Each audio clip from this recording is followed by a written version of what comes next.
Welcome to ACD Combatives, your combatives and control tactics channel. Please like, subscribe, and share.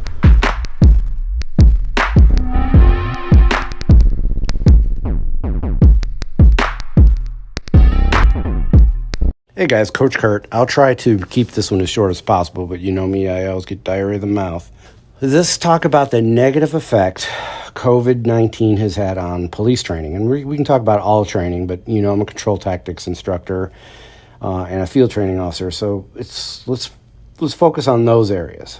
Firearms, generally speaking, built into the program is some distance management between people anyway, because they're on a shooting line, a firing line, and they're usually far enough apart, or at least you can accommodate them, maybe skip every other lane. It might take longer to get everybody to qualify, but you can definitely do that. Of course, qualifying isn't training, but we won't discuss that. Let's talk about control tactics. First of all, you already know how I feel about control tactics in law enforcement today. There has already been an issue about getting quality control tactics time in. And like my agency only does 8 hours a year, and that's close to what I would say is an industry standard. There are some agencies that do quarterly training.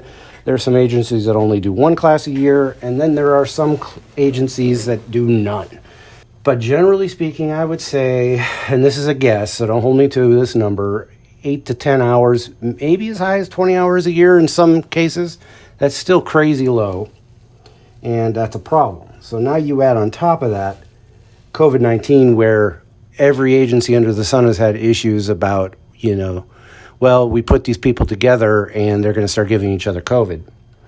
And so let's convert our training to some kind of online PowerPoint or some Teams meeting, or we'll do some Police One training. And Police One is a great program. Don't get me wrong. It's a great way to get some supplemental training in. But it's not going to replace physical, hands-on, quality control tactics training. And I believe that there's already been a big issue in what I use the term loosely, quality control tactics training to begin with. A lot of agencies' programs aren't quality to begin with. They just don't touch on realistic ways of controlling somebody. And why is that important? Well, there's been so many studies that have been done that if you take a human being in general, it doesn't matter if they're a cop or not, and you give them physical skills, the confidence to defend themselves, that their perceived ability, they'll perceive violence and threats differently, and they will interact differently with people. If you're a scared officer, you're much more likely to use deadly force inappropriately. If you are not a scared officer, you have a high level of confidence in your hand-to-hand training, and you know how to take care of yourself. You have a jiu-jitsu-based program or a mixed martial arts-based program or what have you, and you have the ability, and you do train with resisting opponents in a safe manner, like so many students across the United States do in jiu-jitsu schools all over the country, all over the world, then you are much, much, much less likely to get yourself hurt or hurt somebody else.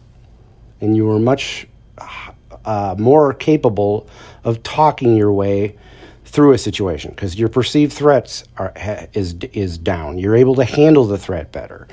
It's just a proven correlation between the two. So if you're talking about de-escalation skills, which are so important in law enforcement, the first step, other than just teaching people how to talk better and be patient, one way to be more patient and to talk better is having a higher confidence level, and that comes with good quality control tactics training.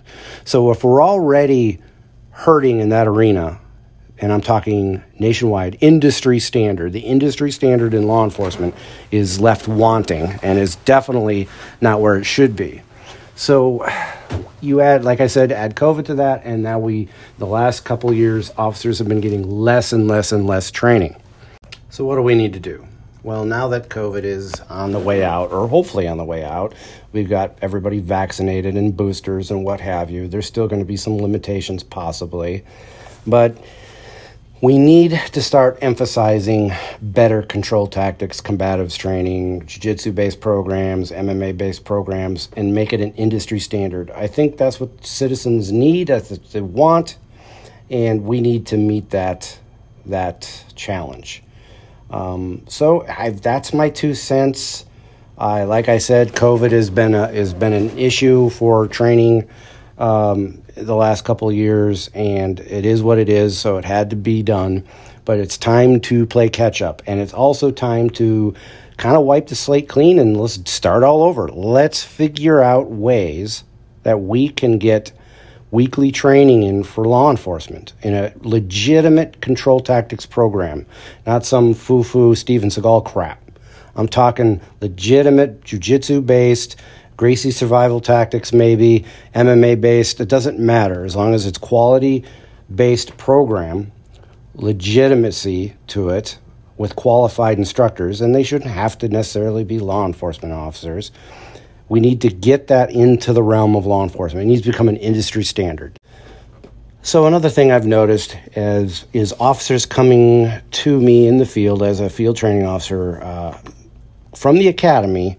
In the academies, generally speaking, I'm talking all academies nationwide. I'm not picking on any particular one academy, and because I've been through more than a few of myself, regardless, state, local, whatever. They need to prepare the officer better. You've got an influx of students coming to the academies, and once they become police officers, go into the field for FTEP. You don't see nearly as many officers who grew up boxing or wrestling, or they've never been hit before, so they don't know how to deal when it does get legitimately physical.